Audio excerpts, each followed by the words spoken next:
I said, empty your mind.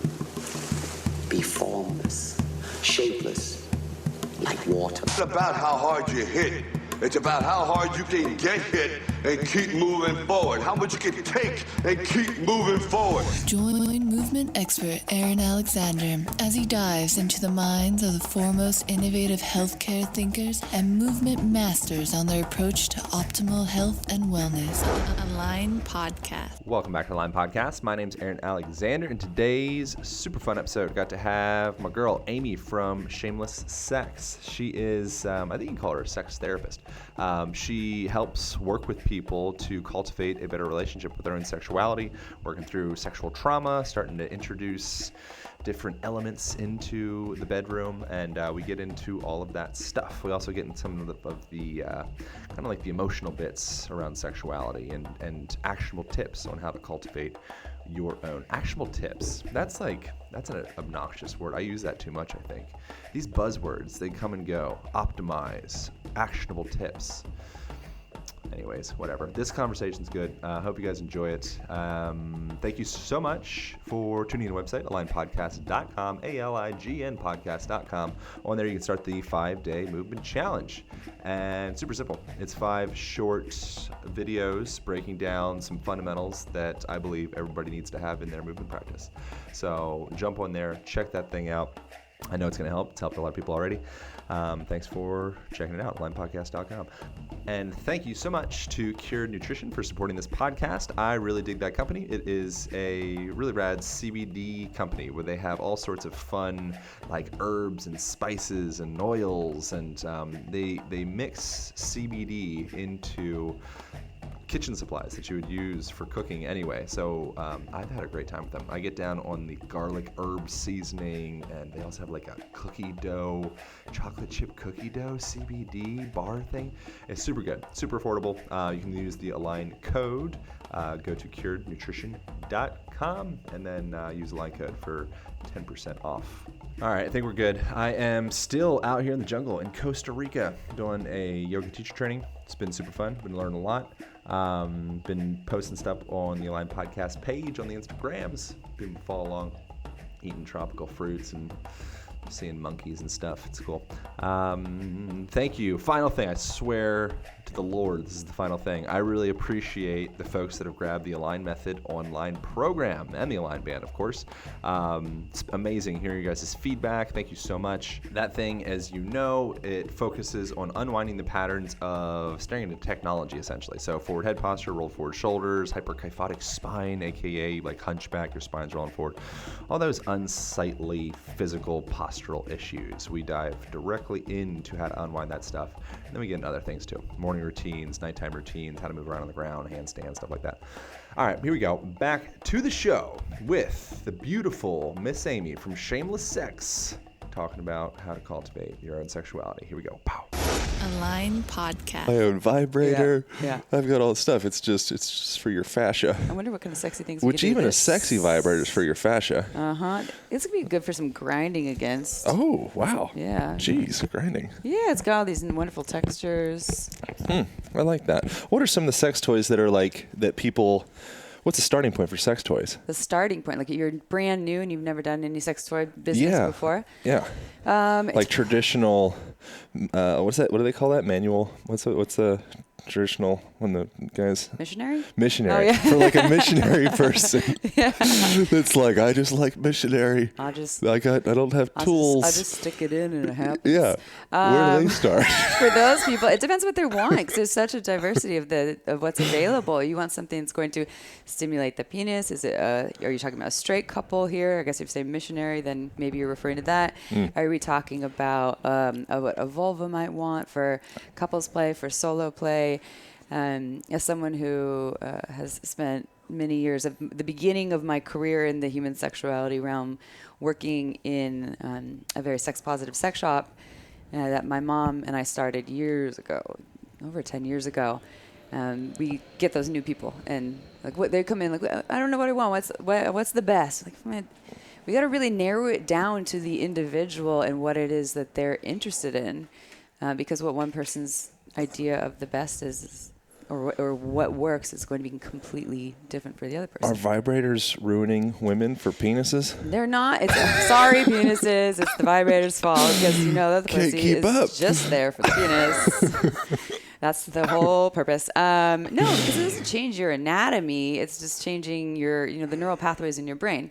So you get off to this vibrator and your brain says, whoa, it took me only 2 minutes with this really powerful thing. And then the penis comes along and you're like, well, this is taking a lot more than 2 minutes. I just want my vibrator. So it's just the conditioning in here that we get stuck on. You know all about this, about how we get stuck in these loops and these patterns. And especially if it's from our first sexual experiences, right? If I had my first orgasm from a very powerful vibrator, that is setting a default for the standard of that which I am looking for or think that I need or I'm used to. You can unlearn that as we can unlearn and learn anything we want to. It just takes time and practice. Part of that would be don't use the vibrator for a while. Start using your hands or only penises or non-vibrating objects and things that are body friendly and safe, because not everything is. And then you train yourself, and it takes practice. But that's sex. Is good sex, great sex, connected sex. It's a practice. It's a meditation. It's a single point of focus on that one thing. Is it the touch? Is it the sensations in your body? Is it the moaning of your partner? Is it the temperature in the room? Is it the smells? But if you're here in all of that, but you're thinking about what you're going to have for breakfast tomorrow, or what do I look like and what do I smell like, and am I sweating too much, and do they even like me, and what are they thinking, and are they going to fuck me again tomorrow? I don't know. You're not here. It's not great connected sex. It's not a meditation. It's just fucking. It seems like meditation is really beneficial for sex. It's what we call a precursor. It's like something good. or prerequisite, right?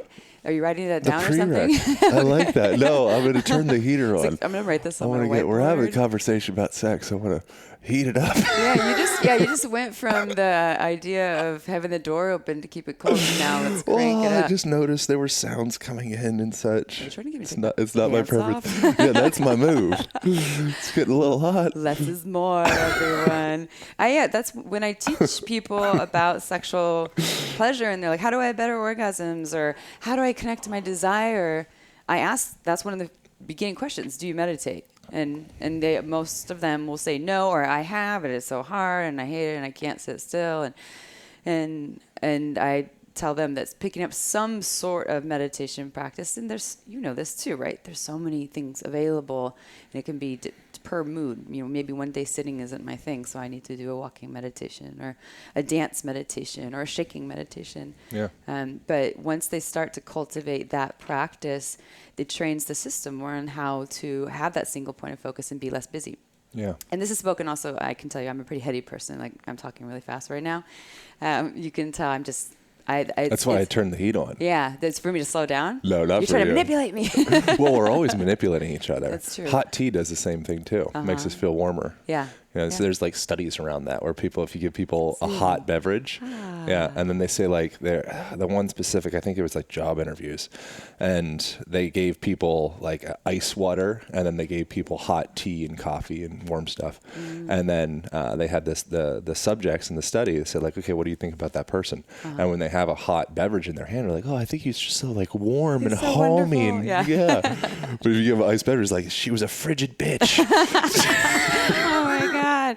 Yeah. So yeah, that's good that you picked that up. You're very observant. Yeah. So I was literally, was my kind of sort of subconscious conscious intention of heating the room, and Let's slow it down. And we do hot tea and all that stuff. Yeah. Well, that's one thing for me as an educator, and I also work with clients privately, coaching and have the podcast. So I'm using my voice constantly, and I've been doing this for over 10 years. And last year I was like, wow, maybe the year before, it's like I really perfected my art in my offering with people, except for the fact that I talk too fast. That's my one piece. I mean, there's probably other parts, but there is a part of me that I still have to work really hard to slow down, and that's does show up in sex at times too, and where I need to really work. Which I mean, I'm a human. That's as we all are. But so I identify with all the folks that have a hard time slowing down and getting in their bodies. Because for me, it's a constant practice. Yeah. Yeah, I mean, we're literally always tuning each other's nervous system, which is a really interesting thing. Am I vibrating it with you? I don't know. Totally, yeah, no, you can really, feel when you're that's not real too. talk. Like we're vibrating at completely different levels. Oh yeah, This guy's weird. yeah, exactly. And it could have just been that you couldn't figure like the music that person creates could be perfectly relevant in like Morocco or something like that, but it doesn't attune well with you for some reason. Yeah. So but it's interesting with like, and that might be like a strange analogy that nobody understood, but, there's another study in relation to, our tone and the way that we communicate to each other. Most of us, we actually communicate each other via body language and then via tonality is the next one. There's a guy called Albert Moravian. I promise I won't just talk about those the whole time. But a guy called Albert Moravian, Harvard study back in the 60s, and it's called the 55-38-7 rule. So 55% of our communication is body language, and then 38% is tonality, and then 7% is actual words that we speak. And so that's in relation to if there's conflict. So if I say something to you, but my tone starts to kind of shift, or I start talking really fast, or I mean, you can hear when someone is, like you can read nervous, scared, uncomfortable, lying, any of that stuff. Yeah.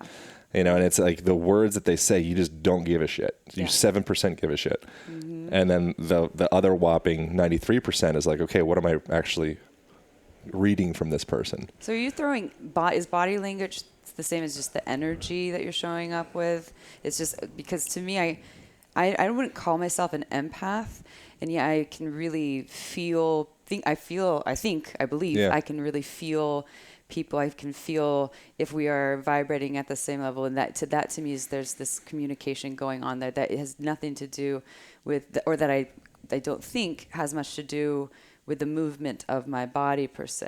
I can feel that just sitting with someone and our eyes are just connecting, we're not moving. But maybe there's body language in there that you're speaking to as well. Much. Yeah, for sure. We're always mirroring each other. Yeah.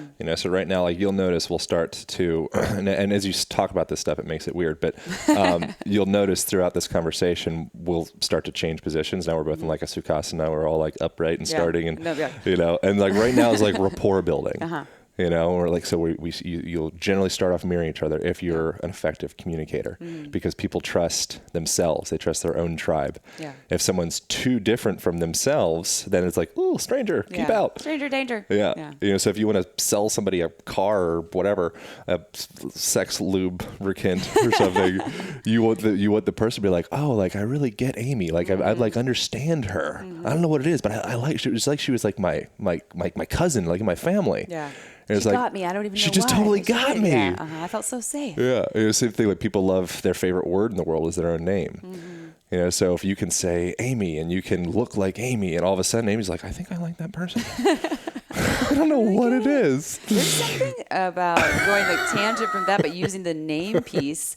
That there was this person that I dated who all they had to do was take their hand on my wrist, look me in the eyes, and say, Amy, and it was the hottest thing, maybe possibly hotter than pulling at the back of my hair or rubbing your fingernails. There's something, the name, that the invite in, and there's the body contact, but there's also the grip and the eye contact, and then it's just like Amy, and there's a part of me, it's like, and I think it kind of speaks to that a little bit. Like he gets me, and there's also a like dominance piece there too. But the name was just it's like to me it feels like you're being supported and held as a woman, and then maybe like swept and away, acknowledged, and dragged off into the bedroom. Wow, he's strong, he's stable. There's probably so much like millions of bits of information that you're gathering just from the way that he holds your arm.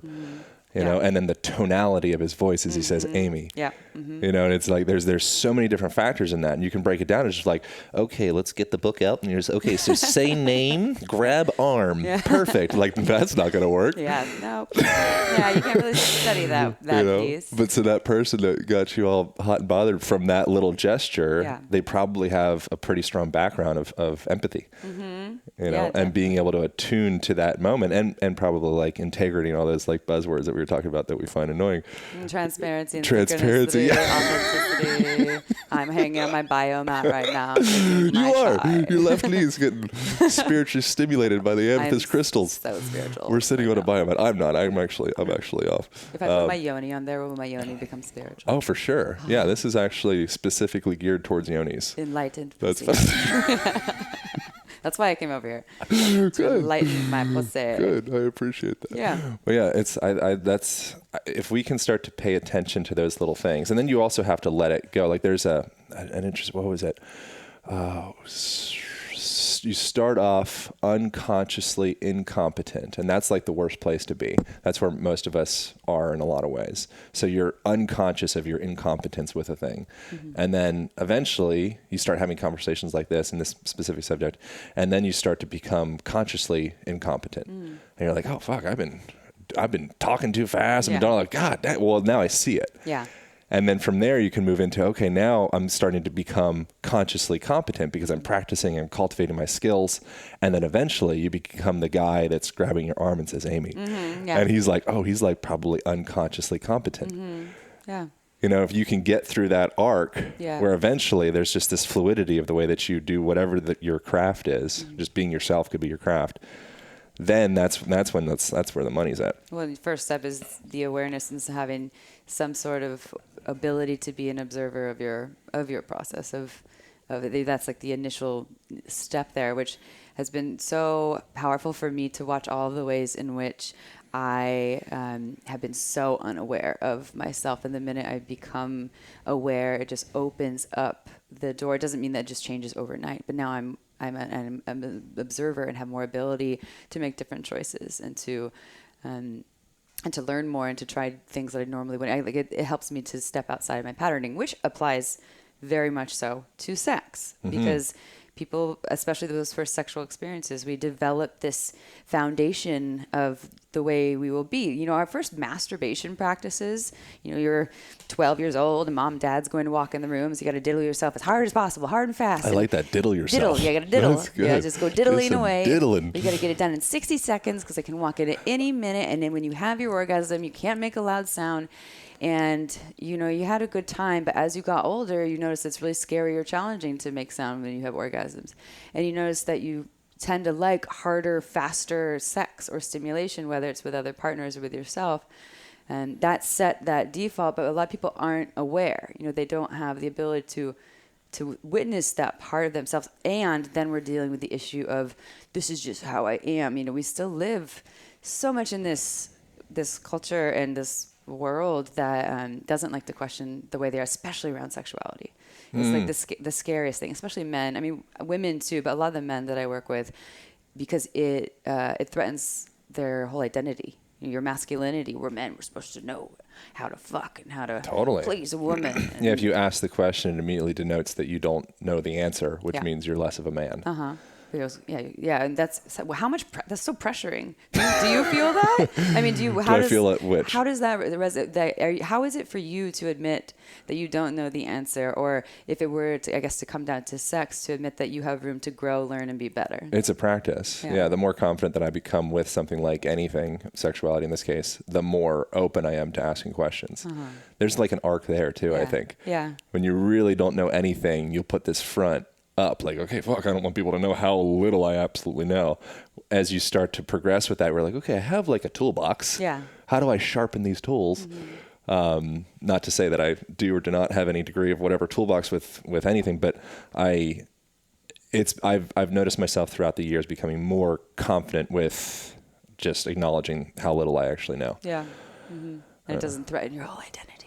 I mean, you don't crumble. No, I like it now. Yeah. Yeah, I like being in those instances. Like vulnerability is something that's probably one of my biggest like obstacles, which isn't the best language for it, but like, yeah. Is it scary? Showing your vulnerability, expressing it. Getting a lot better with it. But yeah, it's like, you know, so I was really obsessed with like rock climbing and like extreme-ish type things, you know, to kind of like express that I'm masculine and courageous and all those things. And I think along with that, part of that was kind of filling in a deficit of actually being able to show up in maybe like one of the more courageous ways is just like being totally vulnerable with another person. telling somebody like, well, I think I have feelings for you. Yeah, I feel and you're things. like, what? Yeah, what is like, oh, cool. What is that? And you potentially, you're like putting yourself up on the chopping block. I'm learning how to be, and now to me, that feels actually like the base jump, or that feels like and it starts to become like an addictive thing. Like, oh, I'm in this situation again where I'm uncomfortable, and it feels like I'm skiing down a hill real fast, So as opposed to actually feeling like I just need to do those adrenaline sports, there's all these other little micro adrenaline experiences you can get. I think one of the biggest ones is just like showing up in a vulnerable way to somebody. Well, you used to mention the chopping block, and what is that chopping block? When you express vulnerability, now you're on the chopping block. What happens up there? Well, they can like abandon you. Okay, so I showed you my heart, and then you leave, and now I'm even more pain. Yeah. Yeah. So it's risky. It's risky. Yeah. And so if you have some degree of like a seed of abandonment in there, then, which I think probably a lot of us do and maybe don't even realize it.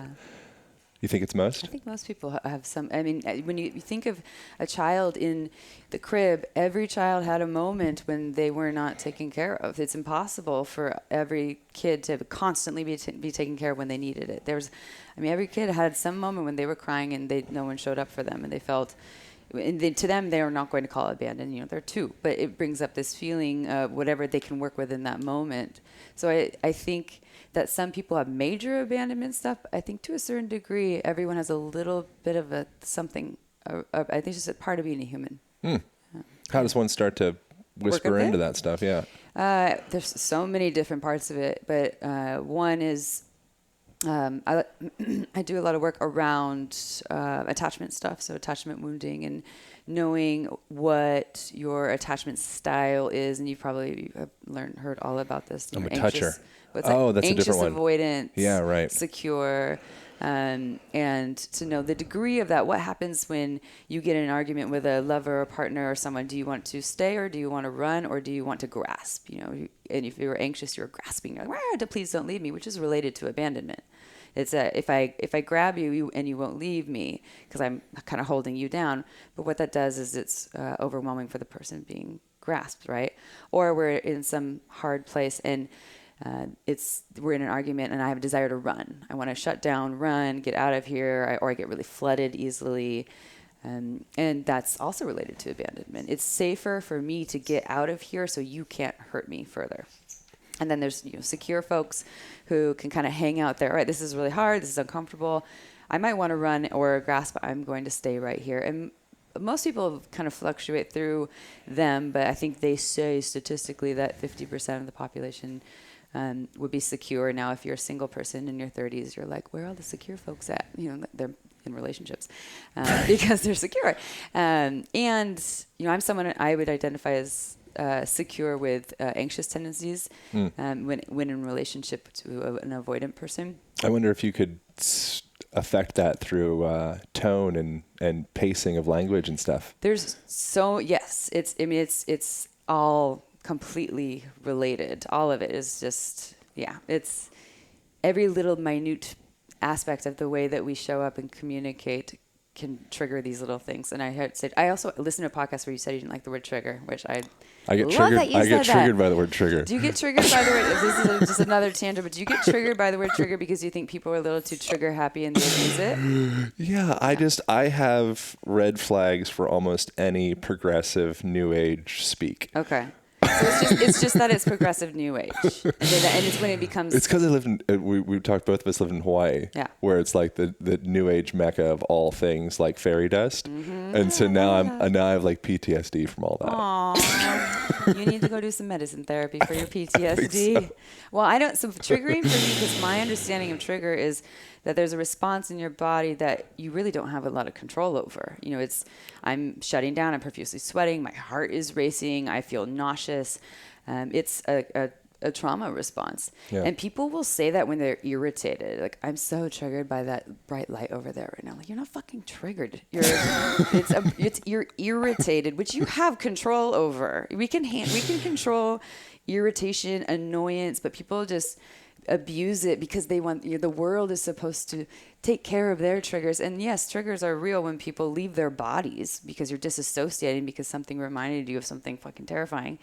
But Yeah, so I like to use the word more, which let me throw this at you, see how it lands. Yeah, I'm trying to receive this. Activated. Oh, wow. Did you That's get good. PTSD? Reminds me of charcoal. Are you triggered right now? You're not triggered. No, I'm not too triggered by that. Okay, good. No, it's fine. Well, and so I'm not even triggered by the word triggered either. I use the word triggered all the time. I just mock myself every time I use it. It's a great word. You're one of those people. It makes a lot of sense. You get triggered by the light, don't you? I noticed I was in a class. You might have heard this, but I was in a yoga class one time, and the yoga teacher used the word trigger in a way that I really liked. She said never waste a trigger, which I thought was really cool. What was she referencing? When you notice those moments where you are, just like a really like benign example would be like someone cuts you off in traffic and you like, blah, like middle finger, like, ah! It's like, dude, like maybe they were pregnant and they were like trying, or maybe that, there's all sorts of different, like why did that spark you up so much? So now you get to look in, that's, you get to actually perceive, that's like a filter. You can examine a filter. And how can I start to maybe shift that filter so that it doesn't actually like give me this surge of cortisol and all the stuff. So when you have those moments, you can step back and look at it as opposed to just like, blah, and then. Yeah, it's like the flag waving that says there's something here to look at or work on. Yeah. Instead of like, there's something wrong with me, I need to get rid of it, I'm broken. Yeah. Yeah. Most likely this has nothing to do with the fact that the person cut you off. Yeah. Most likely there's like there's other stuff here, or when you just get uncomfortable with a person for whatever the reason is, you're just like, wow, I want to like run the fuck out of the room right now. Yeah. You're like, oh, interesting. Okay. Well, maybe there's a legitimate reason. Maybe there's like, they want to like kill me or something. But probably not. Yeah. Yeah, there's probably something inside of me. There's probably something else there. Yeah, there's some work I need to do. Do you notice any of those with yourself? With other people? Is there any consistent like triggers, to overuse that word? I would call it triggers. I have this thing that I just recently in Hawaii, when I was just in Hawaii, in Maui, I was on this beautiful kind of hippie commune land. Of course. And gorgeous land. These people, they live off the land. Like all their food is just from the earth. It has its own water source. It has its own beach. It's just, they walk around naked. It's just like, Mecca. I feel so challenged by that place. It's not the land. It's so I will say I get activated. I don't get triggered because I'm not leaving my body. My heart doesn't start racing. I'm not freaking the fuck out. What's happening for me there is it's bringing up my stuff about not belonging. Oh yeah. It's the way that people relate. And because when I come there, I'm just another person coming there. They're not like, Amy, hi, we're so happy you're here. They're tending to the land. All they want to do is work on the land and play music. And it's a really beautiful way of being. But I realized through that, it brings up a lot for me of like, do I fit in here? Do they like me? What's going on? So just this activated state of just questioning myself and then seeing that opportunity to say, oh, okay, there's something to look at. Here's a way that I get in my own way. And if I was unconscious about it, I'd be saying, it's them, they don't like people. They have bad social skills. Right. Actually, no, it brings up something in me where if people aren't going out of their way to approach me, or if my jokes aren't landing, I'm a very playful person. That's how I feel safest with people, is when they're silly and playful. Yeah. And there's laughter and lightness, and it doesn't need to be that all the time. But when I'm gonna say the word sacred, trigger.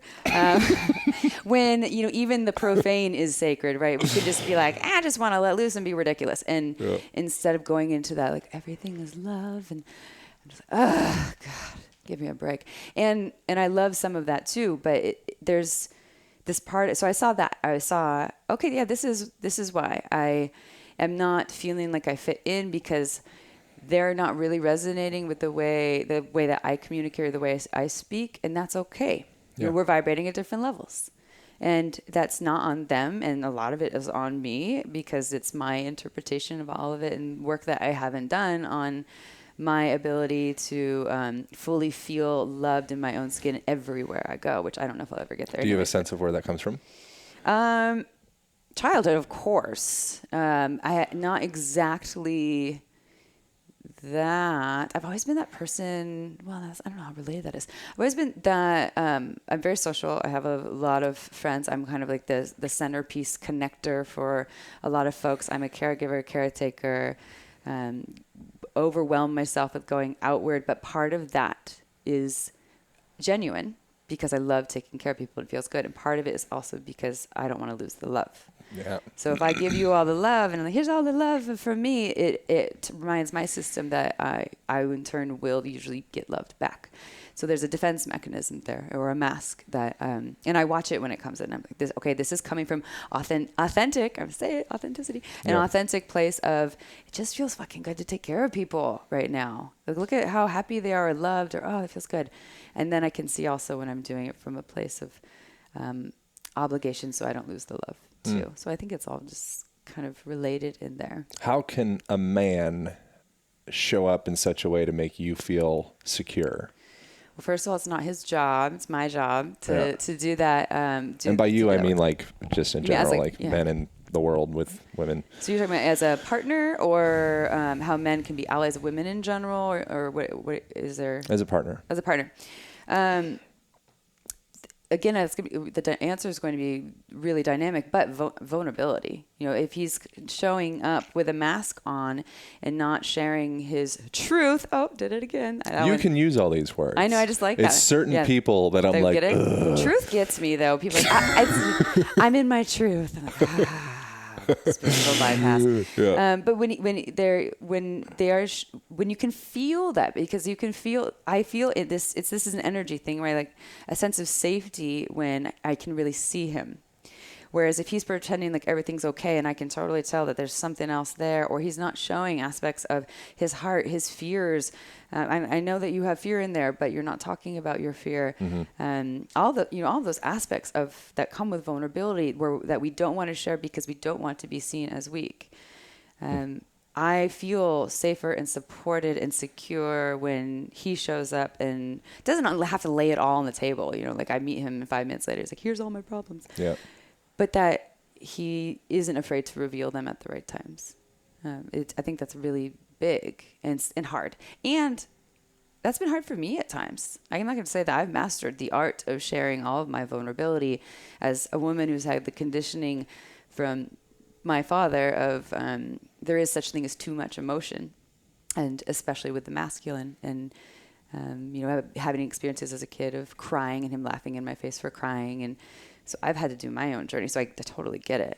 So yeah. What was the circumstance with that? We don't need to go like the story. Yeah. It was I forgot exactly what it was, and it might be my early teens when this happened. But there was some sort of argument, and I just when we were talking, I started crying, and I think I was trying to share how hard whatever this conversation was for me, and he just kind of laughed with this tone and this energy of, you shouldn't feel that way. And that's my interpretation, but I don't think he actually said that, but to him it was kind of like, this is ridiculous. Yeah. That thing, which tells my system, okay, yeah, I can't show this stuff here. It's not safe. It's not welcome. And in fact, it's probably wrong, which I know better now, but it'll still come up, especially with the masculine at times. I find it really helpful to acknowledge that your parents and just everybody, they're just people going through their own shit. Oh yeah. And so anytime it's like hurt people kind of thing. I say that a lot. Yeah. And so being able to step back and see that, as opposed to it being like he was doing this to me, not in your situation per se, but just in a situation, they were doing this to me. It's like just acknowledging that that's coming from their timeline of some trauma, and then all of a sudden it's not about you, and then all of a sudden that feeling of abandonment or fill in the blank thing not being felt can turn into like more of a thing of compassion, of like, oh fuck, that must have really sucked being him. Forget about me. Totally. That must have sucked. Well, and I like to create space for all of it too, because in that moment now as I do learn more, and I'm doing various trainings in the psychology field, and I'm doing a training called Hakomi, which is a really wonderful. Have you ever heard of Hakomi? Yeah. Holistic psychotherapy practice uses mindfulness and loving presence, and the more I learn about that, the more I can see people as just hurt little kids having big adult tantrums. Look at Trump. Yeah, but yeah. Oh my God, the biggest. Yeah. It's crazy. Oh jeez. Nothing for or against or whatever, but he's like a big screaming child. Yeah, big screaming child. Whether you like him or not, like that's like, if you don't see that, like, come on. Yeah. And people actually do little like art sketches of that, parodies of him being Totally. like this big screaming baby. But And then look at he all that really he is. has to be insecure about. Yeah. Have you seen his goddamn hair flap? Yeah. Oh yeah. Like he hides it. That's. I He mean, does all that work we to all hide know. it. We all know. Yeah. Like, you're not getting that one by us, just so you know. We've known for a long time. So when you look at those physical outcroppings of a deeper insecurity, like the hair crop is a beautiful example of it. Yeah. You could look at it as just as simple as like, oh, well, he's just got shitty hair. No, what? It's like, well, he is what he is. He would have the option to just be like, this is what it is. Yeah. That would be a way more vulnerable, honest way to show up. Yeah. But instead you go to all this work to cover it. And now you have people whispering and making parodies and cartoons and all that stuff about you.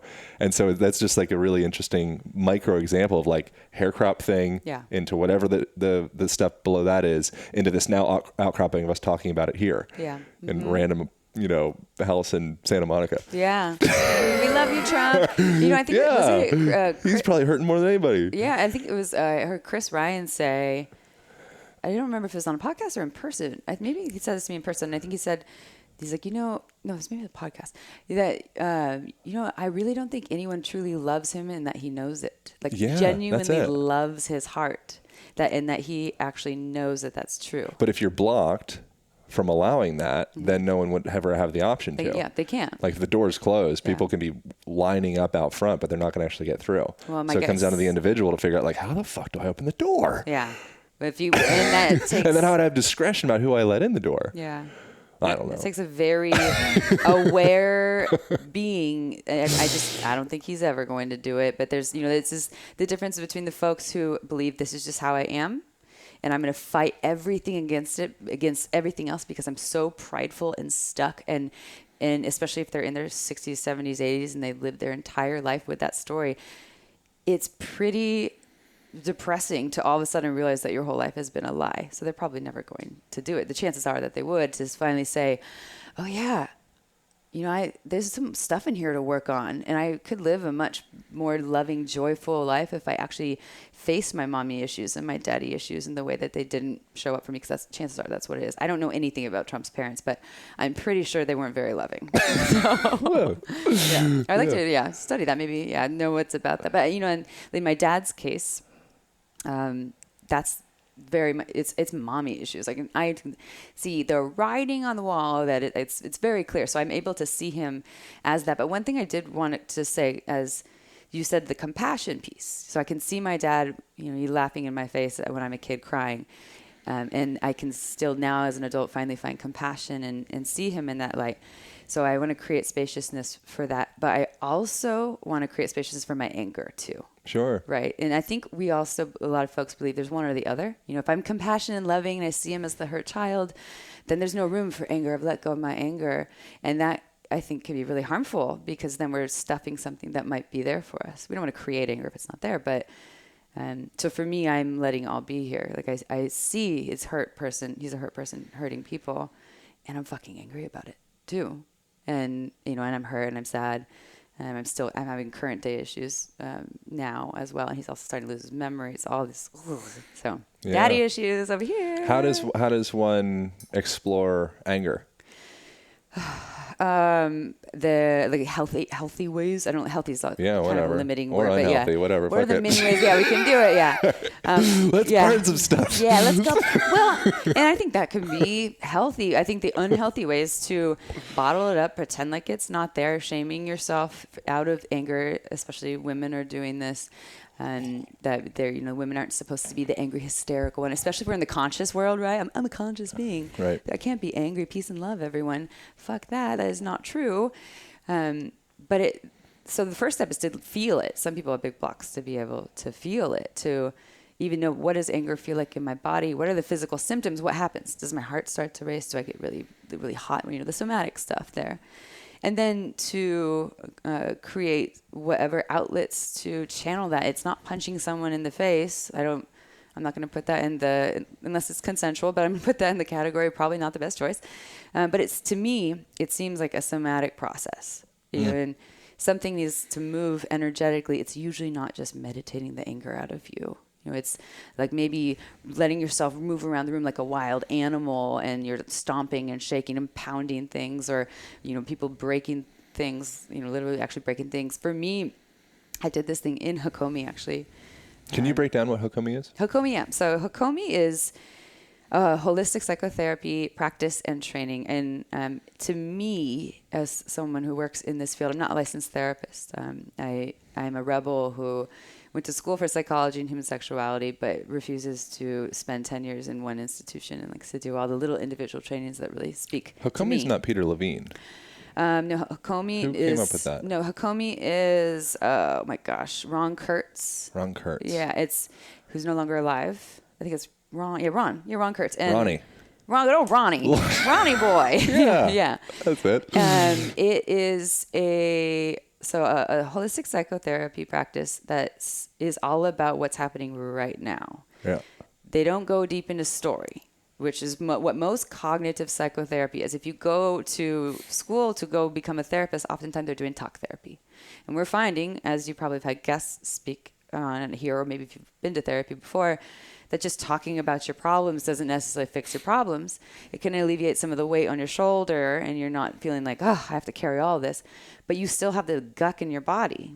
And so what Hakomi does is you get a little bit of conversation. Oh, hey, how are you feeling today, Erin? What's going on? What's present for you?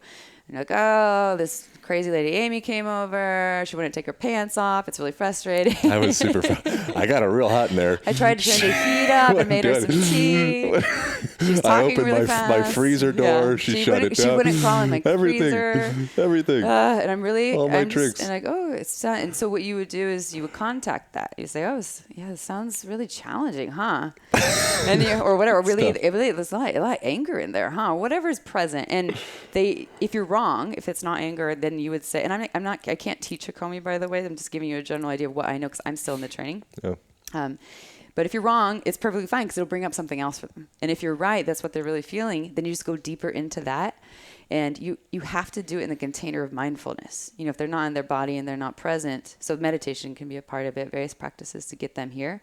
But the idea is that if they're here, present, they feel safe with you and you're in this bubble and you work with whatever is here in this moment, in this feeling place, you go through layer, and all of a sudden, quite often, they're like crying as a 5-year-old and pulling up some old stuff that they never knew was there, but they're able to get the missing experience that they never got during the old wound. It's the most beautiful practice. And I have not mastered it. I just finished year 1, do year 2, and continue to do that work. But to me, in the therapy world, that or medicine therapy with taking specific medicines, MDMA, psilocybin with therapists, or EMDR, kind of like the creme de la creme of therapy. Which have you found the most impactful for your own? Hakomi. And medicine. Right. But medicine work, I've done a lot of medicine work, but I've only done one session with a therapist. MDMA does not work in my body. I took too much in 2010, so I don't know what that did, but it's not there's nothing good there for me anymore that I can tell unless I just have a big mental block. But You got to do some Hakomi about your MDMA. I know. I think it maybe I do. I'm really angry about it. I am. I get disappointed. I did a guided therapy session with someone and just felt all the creepy, crawly, EBGB things and was not able to feel any of the heart. Still had some really good stuff that came out of it because the therapist was great. But how much did you do?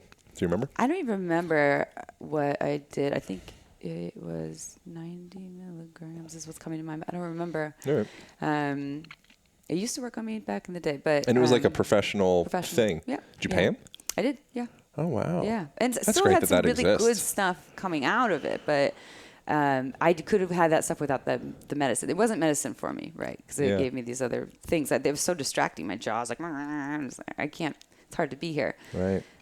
But yeah, a lot of the medicine work to me that I do as my practice, my personal practice, helps to show me the work. And the therapist that I work with separately has nothing to do with the medicine work, is what actually gets me to move forward.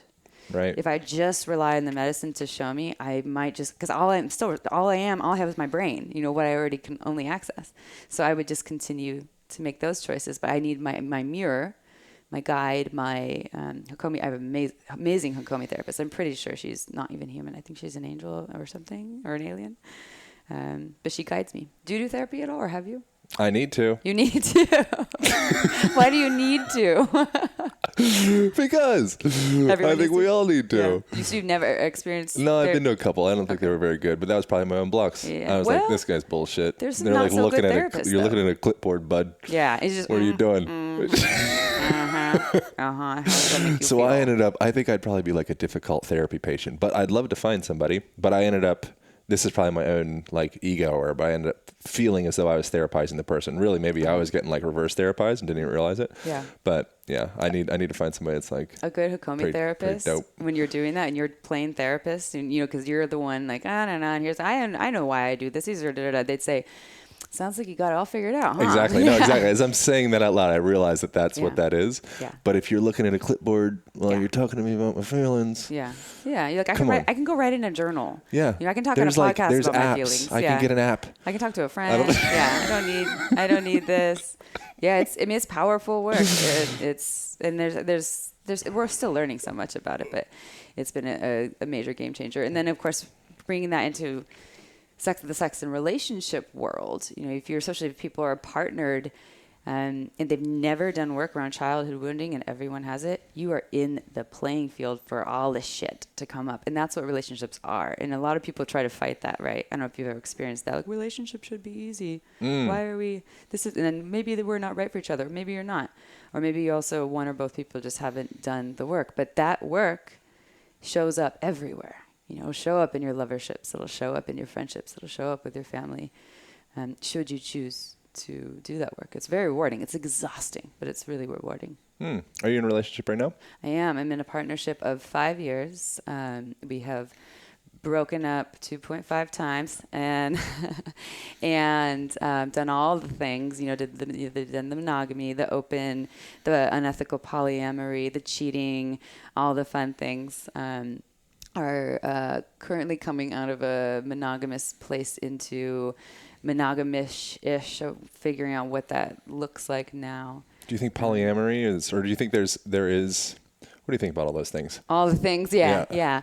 I think different strokes for different folks. It just depends on you. I think there's so many factors on how we're raised and the capacity we have to work with shared partnership and sharing of bodies. And we can, of course, learn anything. It's just also a willingness to learn. And I think that some people are just much more monogamous than open. I think some people are much more open than monogamous. And it just depends on you. I mean, at the end of the day, we make our own rules, but most of us are just stuck living someone else's rules. And so once we figure out what our rules are, the world is your oyster, and that applies to your relationship status. So I don't think there's not one way, and there's not one better way. I know people that are monogamous that shame themselves because they think that open is the superior way.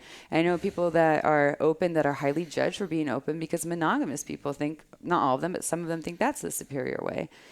And like all of you are wrong. All of you, there isn't one superior way. Seems like looking at a relationship from more of like, and is amorphous the right way? Like fluid, being open to it changing. Like just because we were monogamous 6 months ago, it's okay if things change in 2 years or today or tomorrow. Yeah, it could be completely different. Yeah. Yeah, they get so set on that takes a lot of way. pressure off of things. And it's just like, we're a team. Yeah. That's the beauty of relationship. One, it can be the playing field for working out. It's not where we're supposed to work out mommy and daddy stuff. It just happens to be where it shows up. And then if we think that our partner is supposed to heal that for us, then you got a big problem. Right. It's not their job to heal your mommy and daddy issues. But relationships are also this really beautiful place to create this I'm your rock, or we're a team, or whatever that is. And yeah, we might venture out and share experiences with others, but how beautiful is that if this is your dynamic, that you can come together in this really united way. In fact, sometimes it can really build up relationships in a beautiful way. Are there any like sexual exercises that stand out for you to help people with their sexuality, like any kind of sexual practices that stand out for me? It could be like muscular exercises, or it could be like partner exercises, or anything that you found helpful. Yeah. Well, one I'll say is masturbate. Oh, good. You want to have better sex with your partner, have better sex with yourself first. Particularly, I love sex toys too, but with your own body, I think is really helpful to know what your body likes with your own hands or your own body's movement. Maybe you're not even using hands, or your own breath. So that's, I think, a really important thing. If you don't have a great relationship with your own body and your own sexuality through you, then it's going to be hard to do that, or especially if you're relying on someone else to do it for you. One thing I think I love for partnerships, because we're so, or loverships, whatever you're doing, we're so on this goal-oriented world of getting from point A to point B. Right. And you miss out on all the yummy things in between. Point A is arousal, point B is orgasm, and then C is nap time or snacks or whatever you do. Call an Uber. You call an Uber later. Yeah. I don't spend the night. Sorry. Only if I love you will I do that. Yeah. What do you think about spending the night with people? Not to divert, but I think that's an interesting, I promise we'll get back to the other thing, but sleeping beside somebody is, I've heard one sleep doctor person talking about it, that I found his perspective interesting, where it's like we like eat separate bowls of food and we sit in separate chairs and we do all this stuff that it's like culturally normal to be like, yeah, we do that separate. Yeah. And then from his perspective, because, I think certain people do better sleeping with people than others. Mm-hmm. Yeah. And it is kind of interesting. I've never really thought about that. Of like, yeah, that's interesting. That's just like the cultural norm that like you have to sleep with your person like snoring beside your face. You have to, because that's the. Because if not, you don't love each other. Yeah, there's something wrong with that. Yeah, I don't think that it's designed. All people are designed to spend every single night with their partner, or maybe any nights, and because there's so many things that come into play with sleep. Not everyone likes snuggling. Some people overheat. Some people just need their own space. Some people get highly anxious in the middle of the night. There's so many factors there, and yeah, that's the standard. But I will say, just as this like kind of tangenty, but also not.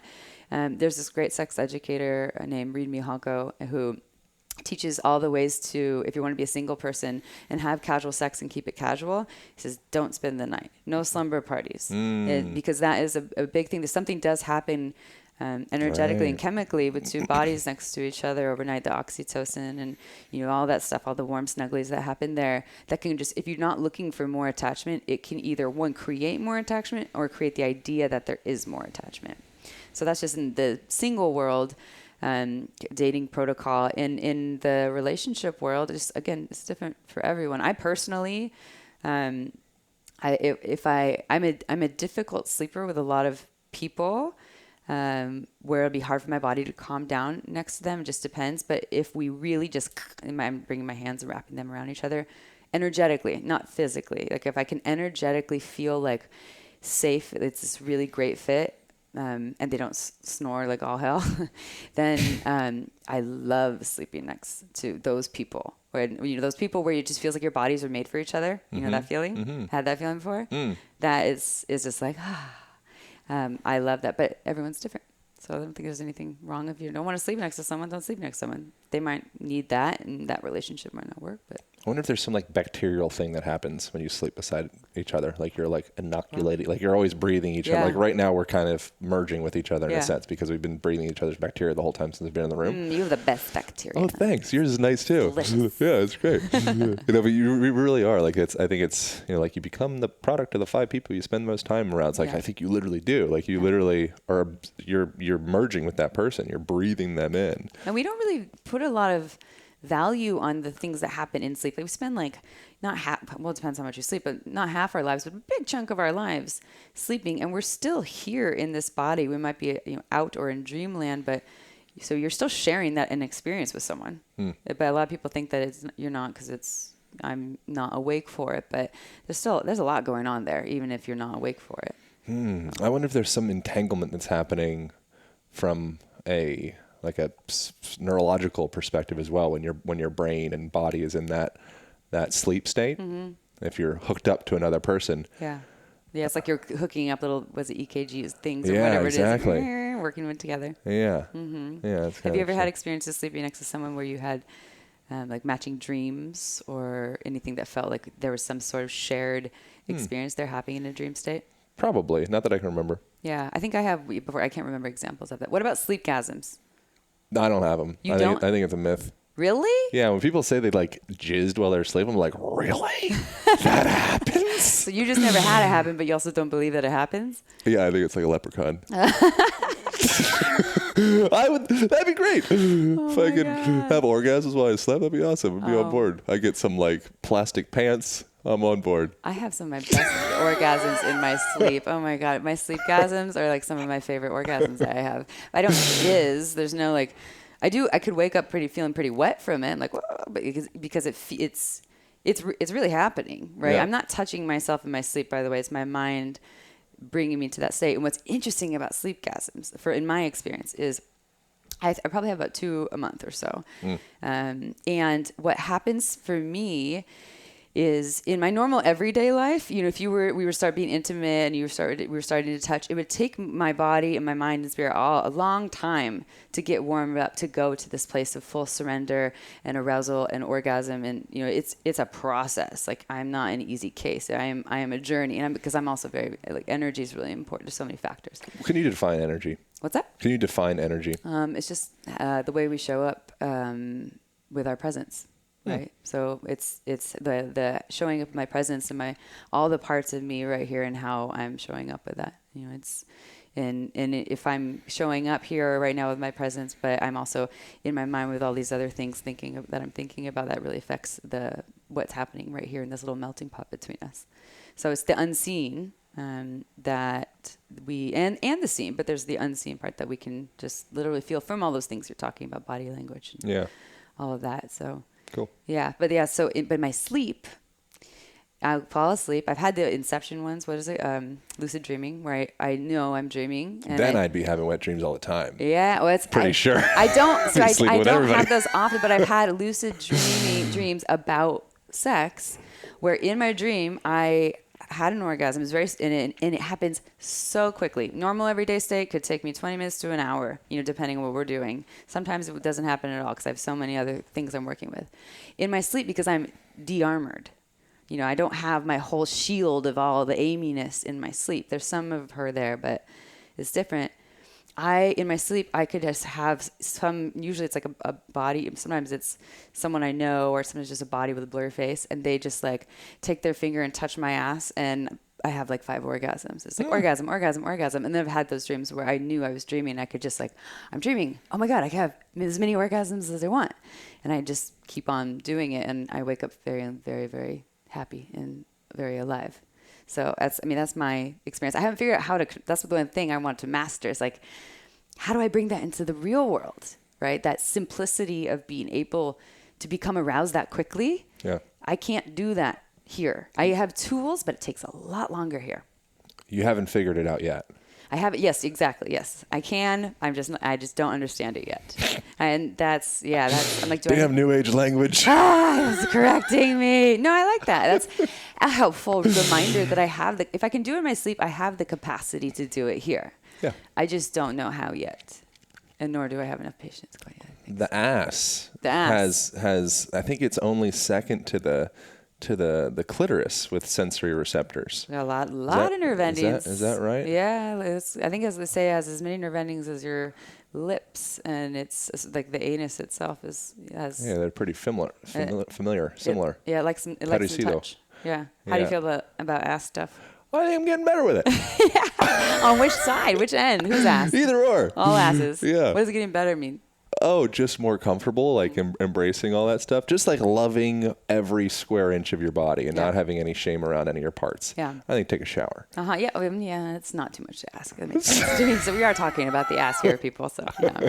I think that's safe. But yeah, I've had shame around my ass forever. Yeah. Yeah, I'm starting to figure that out. Where I was like, oh, it's actually pretty legit. How are you figuring it out? Are you touching it, or allowing other people to touch? Other people.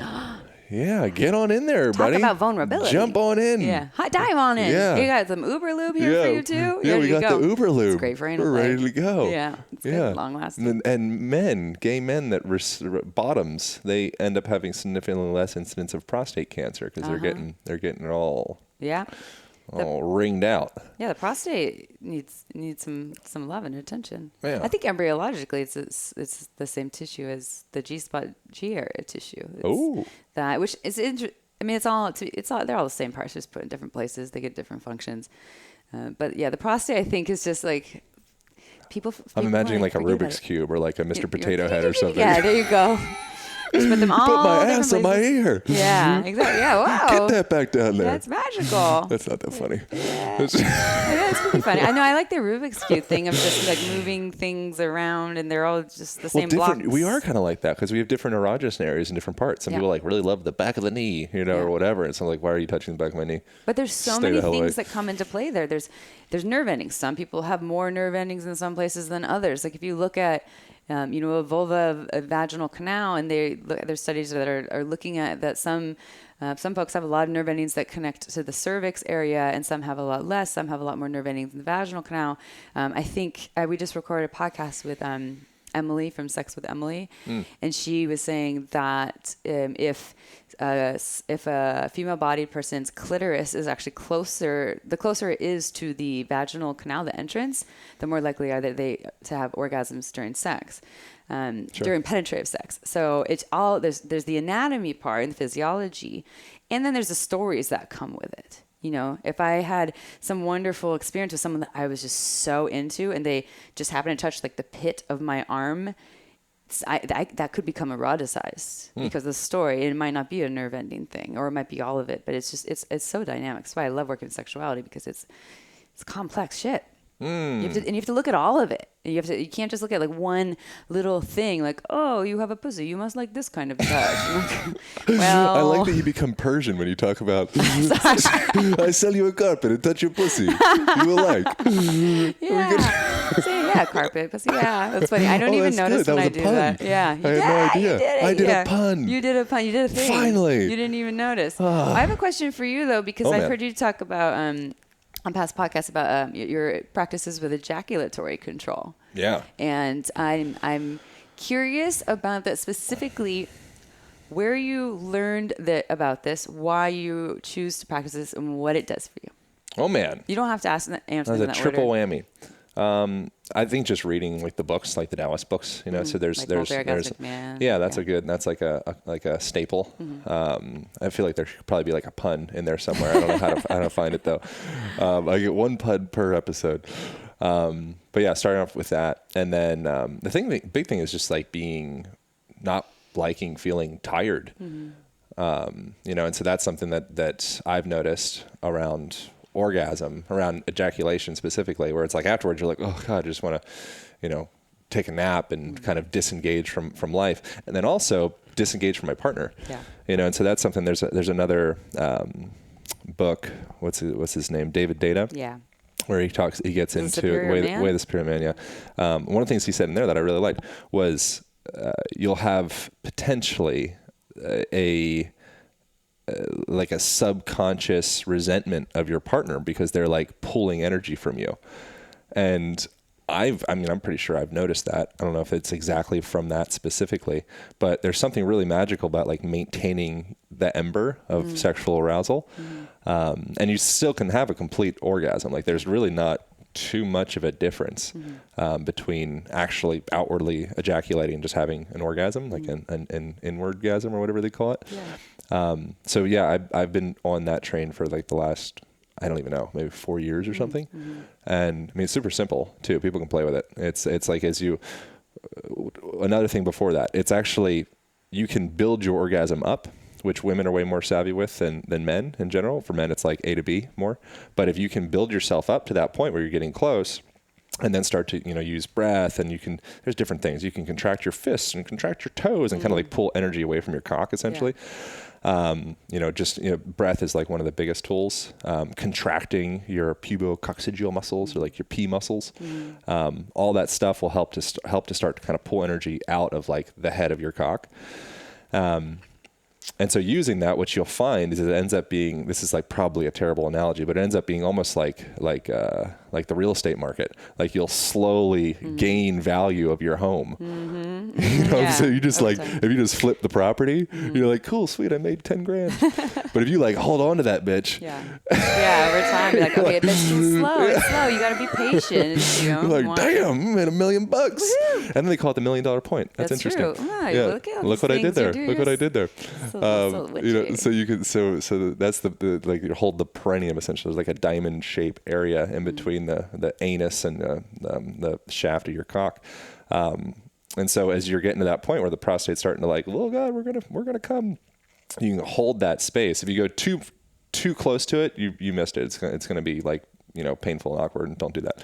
But if you go, if coming is 10, if you're at like 9, anywhere 9 and below, then you can go in and actually you can either manually hold that space and it kind of like creates like a vacuum, closes that down. And then the practices around like contracting those muscles, you can actually do that without using your hand. But the hand is it's a helpful tool, A, if you don't have those muscles developed, B, if you get too close. But so certain things that people can do is like, this is like standard one, is like as you're peeing, practice clenching those PC muscles and stopping the pee. So if you take a piss, do that like 5 times. Every time you do that, pull in, you feel tighten, release. Yep, and your scrotum will come up. They call it testicle breathing, I think is a term for it. Ball breathing. Ball breathing. Breathe Breathe it into those your balls. nuts. Yeah. Yeah. But what you're doing is you're starting to strengthen all those muscles, which is really great for also starting to cultivate more stability, support, integrity around the pelvic floor muscles. That's what you're doing. You're contracting your pelvic floor muscles. So that's the foundation for your viscera, your guts. So I think it's like a really valuable tool. But the big thing for me is just like maintaining energy, and I mean that energy in like more of like anybody in, New Jersey construction worker would get, like just like feeling peppy. And then also the resentment of the person for robbing you of your... You stole my seed. Yeah, totally. Like that's something that's really interesting. You notice with women usually, after sex, they're like, whoa, like, the guy's like, okay, good, yeah, great, that's good. It's like polar opposites. This is great, yeah. I'd rather flip the tables, I'd rather both of us feel great, and like, cool, sweet, like let's, we can have sex again or whatever. Yeah. Or go into the cold plunge in your freezer. Go into the cold plunge. Yeah. Stir yourself up. It's helpful with boosting testosterone and all that stuff. Get your hormones back. So here's the part about your energy. But are your orgasms stronger, better? Did that shift? Or longer? Longer is the big thing for me. You kind of ride the wave longer. Yeah, totally. Mm-hmm. Yeah. So you get to a point. One thing like sex is oftentimes it's kind of like once the P goes in the V, it's like this like grand finale for a lot of guys. For me, like for a good percentage of my 20s. It's pretty exciting. It's pretty exciting. And so if you can be more chill about that, and have it more like incorporate more sensuality into everything before sex and not have like this huge hockey stick curve of like, it's in. Yeah. Yeah. We've arrived. Yeah. You plant your flag. Yeah. And be able to be like actually just maintain that calmness. Same thing like with a conversation. The P goes in the V, all of a sudden your words start speeding up. Breathing really fast, out in the chest. Yeah, and so what I find, if you can make it through, one, starting off slow, I find really valuable. And just like being with that experience. And then from there, if you can make it through that first, like, I don't know, call it like 10 minutes or something like that. I have found, and one would find that your endurance, if you want to use that term, it almost like exponentially gets greater. Like if you can make it through that initial gauntlet, then it's like, cool, we're good. We can do whatever we want. Does it have the same with like running too? You get into the you get like the runner's high. First like, oh, I hate this, and then you get in the flow. You kind of push through the barrier that. And then you'll find if you can push through that and you can maintain that like runner's high, which it's probably like the same state really, like that meditative kind of like primal place, whatever. But yeah, you'll find that the orgasm will the value, the felt sense of the orgasm will start to get greater as well. Yeah. So if you just like bust a nut, it's like, oh, okay, cool. Like it feels good, but it's like, I don't know. It just, it's like small potatoes in comparison. If you can actually cultivate that experience, it's like building a fire, I think. Yeah. And there's just some like out there meta analogies, but that's the way it feels. I have heard men had partners say that they're just so not entertained by their orgasms. They're like, I see your orgasms. They look way more exciting than mine. Because theirs, they get this little quarter of a second, 2-second euphoric experience, and then it's over. And they can still maybe play a little bit, has limitations, and that's with the ejaculation, not just with orgasm. And so I think this is one of the tools is to start to have these practices to start to learn either have control or separate ejaculation from orgasm, or start playing with the prostate. You want to enhance your orgasms, Yeah. so you can combine prostate stimulation with That's really interesting other too. It like touch. redistributes energy away from the head of the cock. Yeah, but it can also create that more full-bodied thing where I've talked to men where their experience of that was it was almost overwhelming because it was like they were coming so much in one they were ejaculating still in this Yeah. session. But so much was coming out for such a long period of time that it was like also Wow. kind of terrifying for them. They were very exhausted after, of course. Yeah, I bet. But I was like, well, you wanted stronger orgasms. In one ejaculate, apparently, I got this out at the multi-orgasmic male, I think. Apparently, there's around 500 million little sperms in there. Yeah, but then it's only 1% sperm. The rest of it's just a bunch of fluids to make it a slip inside for the sperm. Right. So a mouthful of jizz is full of like 5 million or whatever that is. And it's just most of it is just like little amino acids and things. And women that come in contact with jizz or semen. It's fun to say those words. I like it. I love when those I have words. the opportunity, I go for it. Yeah. How often do you talk about jizz on a podcast? Yeah. So when I more do, often than not, probably for some. Yeah. But when women, there's like there's studies around this that come in contact with semen end up reporting feeling happier. You've heard this, I'm I have sure. heard this. Yeah. Uh-huh. Yeah, there's more sciencey terminology for what happiness means. Probably like dopamine, serotonin, Yeah. whatever levels or something like that. Yeah. But I think it's actually more of like a well-being felt state.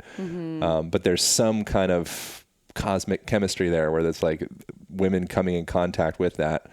I think there's probably some like evolutionary thing. Like they feel like they're like, cool, like Yeah. I'm doing the thing. Yeah, doing We're the thing. procreating. Yeah, we're procreating. It's actually, and it's even if I don't want babies, this body's still designed It's for doing that. the thing. It is. It's still trying. It's always trying to do that thing. Like ain't going that direction, but it's still going to do the thing. One thing I teach people. So you're talking about. You're talking about like slowness in not just like, oh, the P goes in the V and you just start going for it. Oh, it's so exciting. Yeah. One thing that I often say on our podcast and then with clients and when I teach workshops is I say, it's my little tagline, I say, go slower than slow and then go slower than whatever you thought slow was. Totally. So you're slowing down, but whatever you think your version of slow is, turn that down a couple notches. And it is and hard and fast and all that, it serves a time and place. But there's so much wonderful sensations in that slowness, and I think that in our culture, especially with the web, and I'm not anti-porn. I'm anti-porn as a sex educator, but with the way that we've been taught through porn is just fast and hard. It's oh my god, that's what we're taught. So people just don't know. They don't know what is there when we slow down. That there is more control. There is more sensations there. There is more connection. And for all kinds of reasons. And I can tell you when it comes to touching them, the pussies, they love them some slow for a long, long, long time. And there are moments they'll be like, I just want you to fuck me. And that's usually not in the first 5 seconds or minute, or usually not 5 minutes too. It's usually a longer period of time.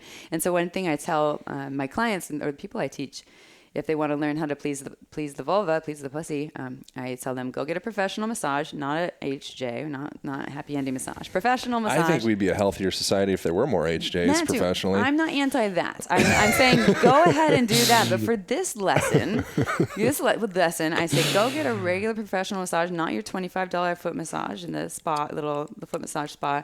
Like we're talking your $80 and up massage where they have you on the table. What's the first thing they do? They take their hands, they get them nice, frictiony and lubricated in whatever oil that they're using. So they don't put dry hands on your body. So don't put dry hands on the bits. The bits like moisture. It's a mucous membrane. That's what it likes, wet on wet. And you want to get them all warmed. And then they don't just start putting it on your body, rubbing all around and getting crazy. You're a body worker. You know this. What's the first thing that they do? They take their hands, say if they're going on your back, and they set them, and then they usually just let them rest there, right? They're not moving really. They're just like letting the skin on skin and the energy on energy acclimate to each other for however long that is. Is it 30 seconds? Is it a minute? Think like walking into somebody's house. Yeah. You don't come in and just like open up their fridge. Yeah. Well, You know, I know like, people that do that. well, whatever, that's fine. You know. Yeah, but yes, But you I get come it. in and you kind of like, should I take my shoes off? Yeah. Should I like, what's like, you're figuring out the customs. Yeah, you're not going to come in and start banging around.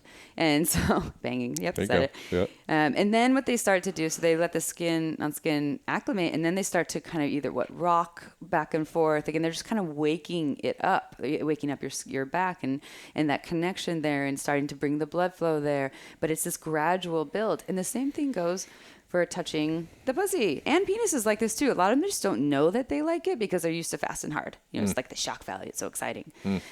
Just like the money shot. It's very exciting. But so there's a sex educator named Midori. She does a lot of rope bondage stuff, but she calls it the pussy hug. So your well lubricated hand. The first thing it does when it comes to touch the pussy, the vulva, the external anatomy, is it just kind of cups it and hugs it and doesn't even move and just hangs out there. And then when it starts to move, it kind of can do some rocking, like my hands kind of rocking around in a very slow circular motion, or maybe just like some up and down, but as if it's a massage, you know, and starting to warm up this part of the body, and you're really going super slow. And it will do similar things like what you got to teach yourself with your orgasmic process of you're slowly building this. You use a real estate analogy, but right? I don't think that's going to relate to a lot of people. Let's go with the wave. If you recently bought a house, then, for like the 3 people listening, real estate agent. Yeah. But it just builds them up, and then they feel safe and they can relax, and they're like, okay, you're not just trying to like poke and prod me. And then when you go into internal stimulation, you do the same thing all over again. You're moving into a new area. You hang out. You put fingers or a penis or whatever like this in everything. This is you don't have to do this all the time, but especially if you don't know this vulva. And the same thing goes for the ass too. Like you hang out for a while, let the bodies acclimate, let them know energetically that they're safe here and that I honor you and I'm not going to push you beyond where you're at, and I hope that we're communicating. And then I can move a little faster over time, or just add a little more speed and a little more pressure, but you're just building it. It's an art, but it's not a heady art. It's an embodied art and again, you need to be present to be there, to do that. Yeah. So go get a massage. You're a body worker. You know what you're doing. Yeah. Well, whatever. I think it's, figuring it out. I still have like a lifetime of porn to unwind, I think. I know. Oh my God. We all do. Yeah. It's entertainment. It's quick shock value. Yeah. I've had some great orgasms to it, and it's definitely messed with my mind in regards to what I think sex should be at times that I've had to do a lot of work to try to undo. When is the time and place for like the jackrabbit hard and fast?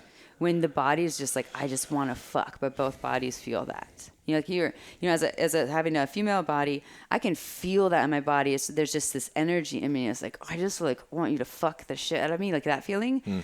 That's when you do the jackrabbit. And hopefully they communicate. But if the body's not there, it doesn't feel good. Yeah. And some people can get there, some women get there every time. Some people can get there really quickly. But I think for most female body folks, it takes a lot for them to get there. But it's not to say that it doesn't serve. Because it can be wonderful when you're there. Yeah. But you just have to fully be there. And you can feel the vulva or the vagina, the clit specifically start to engorge, become tumescent is a fancier term for it. Yeah. And that's kind of like a really valuable indicator to determine like when is it appropriate to enter. Yeah. Yeah. Totally. Yeah. Well, it's better. It's a better indicator than moisture because wetness happens for so many different reasons. It can be based. You can get antihistamines and you don't get a lot of vaginal fluid. And right. So engorge because it's all erectile tissue. So when you see the vulva or the pussy, all of that getting engorged, it means that shows that they're is the vagina engorged or is it just the clit or is the whole thing? All of it. I think all of it is erectile. The clit wraps all the way around. Yes. It looks like a big like mustache or something, like a sea alien creature. Yeah, it's a little wishbone for it. Like yeah. It's funny when I did my I went to school, minored in human sexuality at San Francisco State, and then did a whole training to be a certified sex educator. During that time, that was all 2006, 7, 8, 9, 10, around there. No, it was 2000. Yeah. Anyways, it it's I think up until 2008, they did not know about the wishbone, that the clit was that big. Yeah, or it's a little pea. They have just a little knob, that little thing. And so I wasn't taught that then. It wasn't when I was learning those things. It was later on. I think they first discovered that and really publicized that. I think it was like 2010. And I think who told me that? I think it was Wednesday Martin who told me that. And now we know that. It's just that you can't see all of that. But yeah, it's all erectile tissue. And the vaginal canal, I believe, is all erectile tissue too. It's just like internal erectile tissue as well. But the vaginal canal usually makes more space. Yeah. Usually doesn't get like puffy, that makes it tighter. It usually makes more space. The cervix goes up when someone gets aroused to make more space because we're all trying to have babies, right? That's what the body thinks. Yeah. And Sucker. Yeah. Damn you, body. Got yes. you. We're not on the same page. We're not agreeing with each other. It's not what I'm trying to do here. Yeah. It's all, again, like same parts, just put in different places. So have you heard the book Come As You Are? This woman, Emily, I forgot her last name. It's a wonderful book, but that's kind of what her premise is. One, that we live in a penis-centric culture, and the models for what women or female-bodied folks should like is based on what the penis likes or what we think the penis should like. Oh, wow. Patriarchy of sexuality. Yeah, but we're conditioned. Damn. We don't even know it. Women fighting back again. Yeah, we're back. Oh my gosh. We're so behind. I mean, I have clients who are women in their 30s and 40s and 50s who are married, and they're like, I don't know why I don't want to fuck my husband anymore. And I'm like, okay, well, what kind of sex are you having when you do? And it's like pounding, jackrabbity. Right. Like, okay, well, or first of all, what happens before that? And it's that same thing of, we kiss for 2 minutes or 1 minute, even if we're lucky. A lot of partner people stop kissing. Then they rub my nipples for 5 seconds, and then they start poking my pussy, and then we start fucking. And I'm like, yeah, no wonder you don't want to fuck your husband anymore. But these women think there's something wrong with them. They're the broken ones in their eyes. Because that's not what that's what they see places. And then Wednesday Martin what's her book called? Something Truth? Untrue. Untrue, yeah. Uh-huh. She like gets into female Chris Ryan. yeah, exactly. Right, exactly. Yeah. She gets into how women have even more of a tendency than men to want to what's the word? Not promiscuous. Oh yeah, it's for other. Yeah. Yeah. There's a great word for it. Yeah, newness. There's a word I was I'm brain farting on. That she uses. No, it's just a standard word. Okay. More variety. Unfaith, but that sounds like a slut. Anyways, but variety. Yeah. So like the typical thing, and from an evolutionary perspective, it would make sense that a man wants to like have sex with everything, and one wants to like tend the home. Mm-hmm. But she gets into how women have a tendency after like a year or whatever the time frame is of like, wow, I want something different. And I feel like I'm broken perhaps because of that, or I don't like sex. Something wrong with me. Yeah. It's that that infidelity. That's what I was looking for. Infidelity. Okay, yeah. Cheating, infidelity, all that stuff. Yeah. Well, that male bodies, they have more testosterone, so they easily get more spontaneous sex drive. Female bodies get a lot of spontaneous sex drive in the beginning when everything's new and exciting. It's the lust phase. Then when they start to habituate, Esther Perel does work around this too. Very similar. I identify as painfully straight, but I have a major crush on both of those women, and they're both just like, oh my God, you're brilliant. But over time, after 6 months to a year to 2 years, depending on your relationship, for the female body person who's more estrogen driven, they don't have as much spontaneous sex drive usually. Some people still do. I know plenty of women who are crazy horny all the time. It's just, I'm like, do you have more testosterone in you? I want what you have. And they're like, it's annoying. I'm like, I don't think so. Anyways.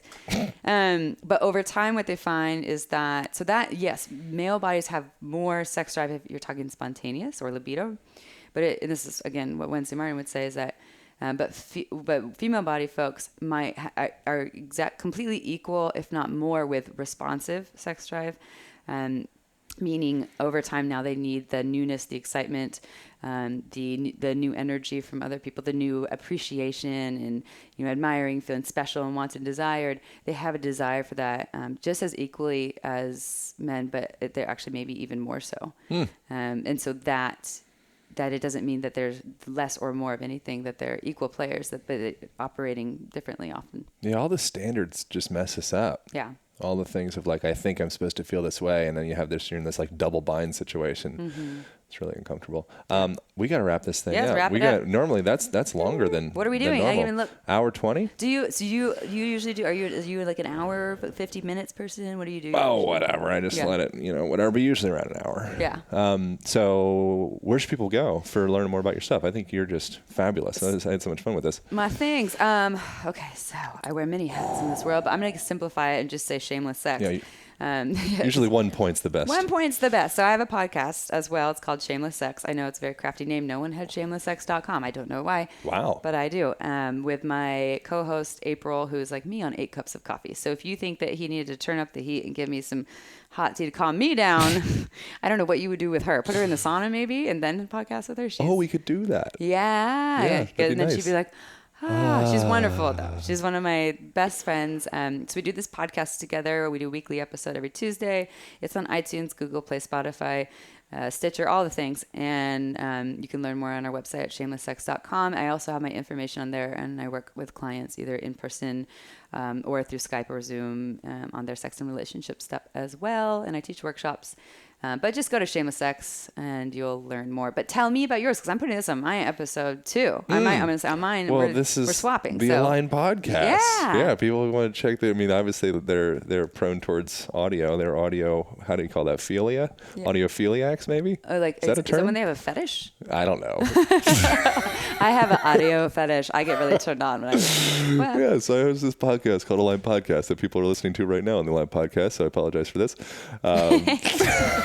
That's what happened to the dual release, though. Maybe they forgot where they were for a second. They're like, oh, yeah, that's where I am. Good point. Yeah. So I've been doing that for the last freaking 4 years. And really? Yeah. Okay, awesome. So I've had all sorts of people that be relevant on this. So like my friend Jaya and Sherry Winston and Chris Ryan, a lot of people in like the sexual. I'm just interested in health and wellness and movement, but how like the emotions and all those other aspects kind of entwined to form the way that you stand in your body. Mm-hmm. So I do interviews with people about that. And you're a Rolfer, right? I am a Rolfer. I say that right. I went to the school for Rolfing Structural Integration. Rolfing. Terrible name. We got to work on branding that little mofo. Rolfing saved my life. I'm just going to put a shout out there to Rolfing. I'll give you a little testimonial. I didn't get it from you, but I had I'm pretty great. Oh, yeah, I bet you're pretty great. And I had this sciatica thing when I was like 25, and it was one of those things. It was a chronic pain. Had it for a year, tried all the things, and I had one Rolfing session from someone, and it completely changed my life. In fact, I wouldn't call myself the most flexible, but it made me even more flexible than I had been ever. And so I am a big believer in Rolfing is good from it's like slower, doesn't always need to be deep. It could be like visceral manipulation or cranial cigarette. There's so many different things that fall under the umbrella of Rolfing. So terrible to say. Rolfing. Ugh. Yeah. Structural integration is a better term for it. I like that. But it's really helpful tool for like contact, to learning that slow, deep contact allows the person's nervous system to catch up with where the therapist is at, as opposed to me imposing my demands upon you by shaking and rubbing and twisting, and your nervous system's like 3 miles in the back, and I'm all the way up at your shoulder.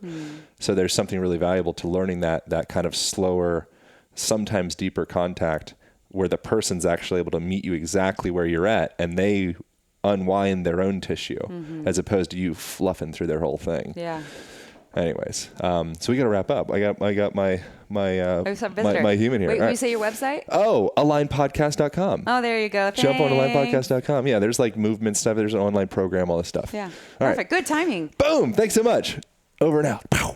Thank you so much for tuning in to that conversation. I hope you enjoyed it as much as I did. We got a couple things to help support that body of yours, one of which is the Align band that people have been really loving, which I'm super grateful for. It is a heavy-duty resistance band, comes along with a door anchor, traveling case, and then a online video guide on how to use that thing. It's my absolute go-to travel tool. I've got it hanging literally from my door right beside me now. Use it regularly, use it with clients. It can be found at alignpodcast.com/gear on Amazon, and you can also find it at Align Band on Instagram. Also, we finally did it. We created the Align Method online program, which focuses on unwinding the patterns of staring into technology, essentially. So forward head posture, rolled forward shoulders, rolled forward spine, kind of like just that hunchy posture thing that modern world is stricken by, gets into how to align your physical body. So self-care, joint by joint, from ankle to knee to hip to spine to head to neck, etc. Really good stuff. Also gets into lifestyle, gets into morning routines, nighttime routines, how to effectively handstand, how to move on the ground. People have been loving that. Thank you all for grabbing it, the ones that have. And if people have any questions about that, you can reach out at Align Podcast on Instagram. I'm happy to support. All right. Thank you guys. Enjoy your day. Thanks for doing you. Thanks for telling your friends. Thanks for reviews on iTunes. That's it. Pow.